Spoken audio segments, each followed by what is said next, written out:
नमस्कार, जोहार, good morning. मेरा नाम है जितेंद्र और आप देख रहे हैं जेडी मीडिया। चलिए जानते हैं झारखंड की 25 बड़ी खबरों को जो कि सुबह की मॉर्निंग समाचार के साथ आ रही हैं। आज की पहली और बड़ी खबर, हेमंत सोरेन ने हाईकोर्ट में दायर की याचिका, अवैध खनन मामले में राज्यपाल की कार्यवाही पर रोक लगाने की मांग, अब तक नहीं खुला है बंद लिफाफे का राज। दोस्तों बता दें कि झारखंड के मुख्यमंत्री हेमंत सोरेन के अवैध खनन मामले में चुनाव आयोग से आई चिट्ठी का लिफाफा अब तक बंद है। मुख्यमंत्री हेमंत सोरेन ने चुनाव आयोग को भी इस संबंध में चिट्ठी लिखी थी। अब सीएम हेमंत सोरेन ने हाईकोर्ट में गुहार लगाई है कि मुख्यमंत्री निर्देश के बाद हाईकोर्ट में रिट याचिका दाखिल की गई है। याचिका में राज्यपाल की कार्यवाही पर रोक लगाने और अवैध खनन से जुड़े ईसीआई के पत्र के आधार पर कार्यवाही पर भी रोक लगाए जाने का आग्रह किया गया है। दूसरा, मंत्रित्व लेने की प्रक्रिया को याचिका में असंवैधानिक बताया गया है। इसके साथ ही मंत्रित्व मिलने पर प्रतिनिधि दिए जाने की मांग की है। मुख्यमंत्री ने याचिका पर यह भी लिखा है कि दूसरी राय को लेकर चुनाव आयोग ने इनकार किया है। दूसरी तरफ राज्यपाल के बयान का जिक्र करते हुए कहा है कि राज्य में अस्थिरता का माहौल उत्पन्न हो रहा है। मुख्यमंत्री हेमंत सोरेन ने भी अब भ्रष्ट मंत्रियों की जांच के लिए आदेश दिए हैं। मुख्यमंत्री हेमंत सोरेन ने मंत्रिमंडल, सचिवालय और निगरानी विभाग को करप्शन के मामले में पूर्ववर्ती रघुवर दास सरकार में शामिल रहे 5 पूर्व मंत्रियों के खिलाफ पीई प्राथमिक दर्ज करने का आदेश दिया है। इनके खिलाफ दर्ज हुए प्राथमिक जांच के आदेश बतले कि इन मंत्रियों ने अमर कुमार बावरी, रणवीर कुमार सिंह, डॉक्टर नीरा यादव, लुइस मरांडी और नीलकंठ सिंह मुंडा का नाम शामिल है। इनमें 4 जीतकर विधानसभा पहुंचे हैं, जबकि लुइस मरांडी इस बार चुनाव हार गई हैं। हेमंत सोरेन ईडी की जांच में घिरे हैं। ऐसे में अब पूर्व मंत्रियों के खिलाफ उनकी कार्यवाही को बदलने की मांग की जा रही है। एसीबी की से मांगी गई थी रिपोर्ट। तो आपको बता दें कि राष्ट्रपति द्रौपदी मुर्मू का बदला झारखंड आने का कार्यक्रम, बता दें कि राष्ट्रपति के झारखंड दौरे का कार्यक्रम, रांची से सेना की हेलीकॉप्टर में सवार होकर सीधे उलीहातू पहुंचेंगी राष्ट्रपति। बता दें कि राष्ट्रपति द्रौपदी मुर्मू के झारखंड दौरे के कार्यक्रम में बदलाव हुआ है। खबर है कि झारखंड स्थापना दिवस के मौके पर रांची के मोरहाबादी मैदान में आयोजित समारोह में राष्ट्रपति शामिल नहीं होंगी। इसके साथ ही देवघर का कार्यक्रम भी रद्द कर दिया गया है। राष्ट्रपति बनने के बाद द्रौपदी मुर्मू का यह पहला झारखंड दौरा होगा। तो वहीं अगली बड़ी खबर निकल के आ रही है, झारखंड में चल रहे हैं 430 फर्जी डेंटल क्लिनिक। कहते कि शहर में चल रहे हैं 10 फर्जी डेंटल क्लिनिक, न बीडीएस की डिग्री न ही रजिस्ट्रेशन। बता दें कि दांतों का डॉक्टर बनना सबसे आसान है, इसके लिए डेंटिस्ट की डिग्री मायने नहीं रखती है। बस दांतों से जुड़ी बीमारियों की थोड़ी बहुत जानकारी और कुछ जरूरी दवाओं के नाम याद रखने जरूरी हैं। रोज 2 से 4 हज़ार रुपये यानी महीने में 60 से 1,20,000 रुपये तक कमाई की जा सकती है। फर्जीवाड़ा रांची में खुलेआम चल रहा है। अब बता दें कि दर्जनों टेंडर क्लिनिक की पड़ताल की गई है। इस क्रम में पता चला है कि शहर में ऐसे 10 से अधिक डेंटिस्ट हैं जिनके पास न तो बैचलर ऑफ डेंटल सर्जरी की डिग्री है और न ही क्लिनिक का रजिस्ट्रेशन। क्लिनिक एस्टेब्लिशमेंट एक्ट के तहत छोटे से कमरे या गुमटी को क्लिनिक का रूप दे दवाएं लिख रहे हैं और लोगों को दांत की अपनी कमाई बढ़ाने के लिए बेवजह उखाड़ रहे हैं। इधर स्टेट डेंटल काउंसिलिंग ने भी पुष्टि की राजधानी में फर्जी डेंटिस्ट अपनी दुकानें चला रहे हैं। इसकी शिकायत कई बार मिली है, लेकिन डेंटिस्ट काउंसिलिंग रजिस्टर्ड नहीं है, इसलिए उन पर कार्रवाई नहीं कर रह सकते। हालांकि सिविल सर्जन व जिला प्रशासन को इसे लेकर 10 से ज़्यादा पत्र लिखा जा चुका है। तो वहीं आपको बता दें कि झारखंड स्थापना दिवस पर राष्ट्रपति द्रौपदी मुर्मू स्थापना दिवस पर समारोह में नहीं लेंगी हिस्सा। बिरसा की जन्मस्थली उलीहातू से सीधे जबलपुर जाएंगी। बदले के राष्ट्रपति द्रौपदी मुर्मू के झारखंड के 2 दिवसीय दौरे में रविवार शाम बड़ा बदलाव हो गया है। राष्ट्रपति अब 15 नवंबर को मोरहाबादी मैदान में आयोजित राज्य स्थापना दिवस के मुख्य राजकीय समारोह और खूंटी में महिला सम्मेलन में शामिल नहीं होंगी। राष्ट्रपति भवन की ओर से राज्य सरकार को मिली सूचना के बाद मुताबिक राष्ट्रपति द्रौपदी मुर्मू 14 नवंबर की जगह अब 15 नवंबर को 1 दिवसीय दौरे पर झारखंड आएंगी। मंगलवार की सुबह उनका विमान रांची के बिरसा मुंडा हवाई अड्डे पर उतरेगा। यहाँ से वह सेना से के हेलीकॉप्टर से सीधे खूंटी जाएंगी। वहाँ भगवान बिरसा मुंडा की जन्मस्थली उलीहातू स्थित उनके घर जाकर प्रतिमा पर माल्यार्पण करेंगी। परियोजना के साथ कुछ समय बिताएंगी, फिर वहाँ से हेलीकॉप्टर से वापस बिरसा मुंडा एयरपोर्ट लौटेंगी। यहाँ से राष्ट्रपति द्रौपदी मुर्मू जबलपुर के लिए रवाना हो जाएंगी।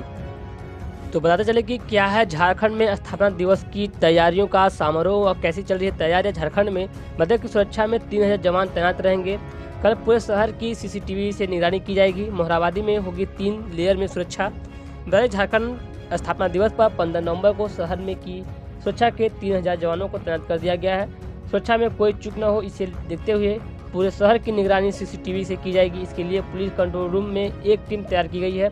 मोरहाबादी स्थित आयोजन स्थल की सुरक्षा 3 लेयर में होगी। इसमें 6 डीएसपी, 40 इंस्पेक्टर और 80 दरोगा के अलावा 600 अतिरिक्त जवानों को तैनात किया गया है। सुरक्षा में बम निरोधक दस्ता के अलावा जैप और जुगुआर की टीम तैनात की गई है। तो वहीं एक बड़ी खबर निकल के आ रही है। मोरहाबादी मैदान में स्थापना दिवस पर मोरहाबादी के किनारे सड़कों पर ठेला गोमचा लगाने वाले पर पाबंदी कर दी गई है। मोरहाबादी स्थित आयोजन स्थल के आसपास में अवैध पार्किंग वर्जित रहेगा। सड़क किनारे लगने वाले ठेले गुमचे को बंद कराने का निर्देश दिया गया है। वहीं राज्यपाल और सीएम के विभिन्न जगहों पर होने वाले कार्यक्रम को लेकर भी वहां सजने वाली अवैध दुकानें हटाने का निर्देश दिया गया है। वहीं अवैध पार्किंग में कोई वाहन खड़ा जाता है तो उस के खिलाफ कार्रवाई की जाएगी करने का निर्देश अधिकारियों को दे दिया गया है। तो वहीं एक खबर कह रही है सन्ना धर्म कोड को लेकर के। सन्ना धर्म कोड की मांग फिर से तेज देखने को मिल रही है। दिल्ली में विरोध कर रहे कई आदिवासी संगठन समझे बताते चलिए कि झारखंड में लंबे समय से सन्ना धर्म कोड की मांग तेज है। कई आदिवासी संगठन देश की राजधानी में अभी आंदोलन कर रहे हैं। एक बार फिर आंदोलन तेज हो रहा है। ऐसे में अब झारखंड मुक्ति मोर्चा भी इस मांग को लेकर राष्ट्रपति से मुलाकात करने की तैयारी में है। ध्यान रहे कि सन्ना धर्म कोड को लेकर आज राज्य ने पहले ही प्रस्ताव केंद्र में पास किया था। अब तक केंद्र ने इस पर कोई फैसला नहीं लिया है। बताया कि राष्ट्रपति मुर्मू 15 नवंबर को आएंगी झारखंड। आप 15,000 करोड़ रुपए की योजना का उद्घाटन और शिलान्यास करेंगी। राज्य स्थापना दिवस 15 नवंबर को सामूहिक तैयारी अंतिम चरण में है। मुख्य अतिथि राष्ट्रपति मुर्मू के 2 दिवसीय दौरे को लेकर कैबिनेट डिपार्टमेंट राष्ट्रपति भवन के साथ आप समन्वय बनाकर सुरक्षा व्यवस्था और अन्य तकनीकी पहलुओं की बारीकी की से समीक्षा कर रहा है। प्रशासनिक अधिकारियों को आवश्यक दिशा निर्देश दे रहा है। अब तक की जानकारी के अनुसार राष्ट्रपति भवन के झारखंड सरकार को दी गई जानकारी के अनुसार राष्ट्रपति के साथ उनका 30-35 सदस्यीय अधिकारियों कर्मियों का काफिला रहेगा। तो अगली बड़ी खबर निकल के आ रही है। संवेदनशील इलाकों में फ्लैग मार्च। हिंदू नेता की हत्या के बाद बंद रहा चक्रधरपुर। सोशल मीडिया पर अपराधियों की गिरफ्तार की मांग तेज। बादे की पश्चिमी सिंहभूम के चक्रधरपुर में हिंदू नेता कमलदेव गिरी की हत्या के बाद पूरे इलाके में अब भी दहशत का माहौल है। हत्या के तीसरे दिन एसडीओ रीना हांसदा ने नेतृत्व में पुलिस और प्रशासन की ओर से चक्रधरपुर शहर में फ्लैग मार्च किया गया है। संवेदनशील क्षेत्रों का भ्रमण कर स्थिति का जायजा लिया गया। पवन चौक में फ्लैग मार्च निकालकर वह जो वार्ड नंबर 10 दंदासाई भात भवन चौक, रेलवे क्षेत्र के इतवारी बाजार, रूडिंग रूम, मेन रोड सहित भगत सिंह चौक, पुरानी रांची रोड, बाटा समेत 17 विभिन्न संवेदनशील क्षेत्रों में फ्लैग मार्च निकाला गया। तो वहीं अगली बड़ी खबर जानकारी है हेल्थ अपडेट को लेकर के। एमजीएम व सदर अस्पताल में जनवरी से शुरू हो जाएगी कैफ लैब की सुविधा। मरीजों को अब इलाज के लिए नहीं जाना होगा रांची, बल्कि एमजीएम अस्पताल में जनवरी 2023 तक कैथ लैब की सुविधा शुरू हो जाएगी। वहीं सिविल सर्जन डॉक्टर शाहिद पाल की पहल पर सदर अस्पताल में भी कैथ लैब का प्रस्ताव बनाकर विभाग को भेजा जा रहा है। विभागीय स्वीकृति मिलने के साथ ही सदर अस्पताल में भी कैथ लैब शुरू हो जाएगा। इसके कोल्लान व पड़ोसी जिले के मरीजों को बड़ी राहत मिलेगी, क्योंकि अभी कोल्लाह के किसी सरकारी अस्पताल में कैथ लैब नहीं होने से दिल के मरीजों को सीधे रांची रिम्स रेफर किया जाता है, फिर शहर के निजी अस्पतालों के इलाज करना पड़ता है। एमजीएम अस्पताल में पीपीआई मोड पर कैथ लैब खुलेगा। तो वहीं मानकों में दंगे के मामले में कांग्रेस नेता आफ्ताब सिद्दीकी व उसके भाई को गिरफ्तार करके भेजा गया जेल। बता दें कि वर्ष 2017 में मानकों में मुस्लिम एकता मंच द्वारा रैली निकालने को लेकर हुए सांप्रदायिक दंगा मामले में पुलिस ने कांग्रेस नेता आफ्ताब सिद्दीकी और उसके भाई को रविवार को ही जेल भेज दिया गया है। मानकों थाना पुलिस ने चेम्पा पुल के समीप रहने वाले आफ्ताब सिद्दीकी और उसके भाई वकील सिद्दीकी को गिरफ्तार किया। वर्ष 2017 से दोनों फरार चल रहे थे। विधायक सरयू राय ने मानकों थाना पहुंचकर आफ्ताब सिद्दीकी से मिले। तो वहीं जान लेते हैं मौसम के अपडेट्स के बारे में। क्या है झारखंड का मौसम और कैसा रहेगा मौसम। बता कि पश्चिमोत्तर दिशा से आ रही सर्द हवाओं से बढ़ाई ठंड 15.20 सेल्सियस पहुंचा शहर का न्यूनतम तापमान। शहर में ठंड का आसार लगातार बढ़ रहा है। रविवार को शहर का न्यूनतम तापमान 2 डिग्री सेल्सियस से ज़्यादा गिरकर 15.4 डिग्री सेल्सियस पहुंच गया है। यह इस सीजन का सबसे कम तापमान है। शनिवार को शहर का न्यूनतम तापमान 17.7 डिग्री सेल्सियस था। रविवार को अधिकतम तापमान 30 डिग्री सेल्सियस दर्ज किया गया था। मौसम विभाग के अनुसार पश्चिमोत्तर दिशा से आ रही सर्द हवाओं के कारण ठंड बढ़ रही है। इसका असर आगे भी बरकरार रहेगा। सोमवार को शहर का तापमान 14 डिग्री सेल्सियस पहुंच सकता है। दूसरी ओर बढ़ती ठंड के बीच शहर के पार्क व अन्य पिकनिक स्पॉट्स रविवार को गुलजार रहे। लोगों की भीड़ देखने को मिली। ठंड के बीच लोग अपने परिवार के साथ jubilee park, Dimna lake, Sita नाला डैम समेत अन्य जगहों पर पहुंचे थे। तो वहीं एक बहुत बड़ी खबर निकल के आ रही है। झारखंड के 5 साल के बच्चे की अद्भुत प्रतिमा का हुआ खुलासा। जैसे कि 25 सेकंड में पहचाने 48 देशों के झंडे। वर्ल्ड बुक ऑफ रिकॉर्ड्स के साथ में झारखंड के इस बच्चे का नाम हुआ दर्ज। बता चले कि क्या आप बता सकते हैं कि उज्बेकिस्तान के झंडे का रंग क्या है? अच्छा, उज्बेकिस्तान थोड़ा कठिन है कि आप ढेर सारे झंडों के बारे में बता सकते हैं, बिल्कुल नहीं। लेकिन यहाँ पे 25 सेकंड में पहचाने 48 झंडों के देशों के झंडे। झारखंड राजधानी रांची में रहने वाला 5 साल के बच्चे ने यह कर दिखाया।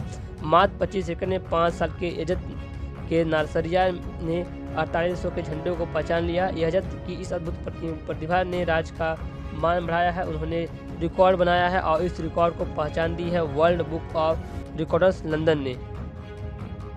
तो वहीं अगली बड़ी खबर निकल के आ रही है। अजमेर जाने से पहले काशी विश्वनाथ धाम में धरे गए। बता कि हिंदू दोस्त के साथ पहुंचे थे झारखंड के 2 मुस्लिम युवक। आज आईबी करेगी पूछताछ। बता कि अजमेर शरीफ जाने से पहले झारखंड के 2 मुस्लिम युवकों को हिंदू दोस्त के साथ वाराणसी में बाबा विश्वनाथ के धाम जाना महंगा पड़ गया। विश्वनाथ धाम की आंतरिक सुरक्षा की कमान संभालने वाली सीआरपीएफ के दरोगा को ज्ञानवापी प्रकरण के कारण दोनों मुस्लिम युवकों पर शंका हुई तो उन्हें उनके दोस्त के साथ एक किनारे पर पूछताछ शुरू की गई। तीनों के पास से कोई आपत्तिजनक सामग्री नहीं मिली है। आज उनसे इंटेलिजेंस ब्यूरो आईबी की टीम पूछताछ करेगी। इसके बाद उनके संबंध में आगे का निर्णय लिया जाएगा। तो वहीं अगली बड़ी खबर क्या है। झारखंड नेता पर त्रिपुरा में हमला। राज्यसभा सांसद समीर उरांव पर हमला। सुरक्षाकर्मियों ने चलाई गोलियां। भाजपा नेता ने कहा डरेंगे नहीं।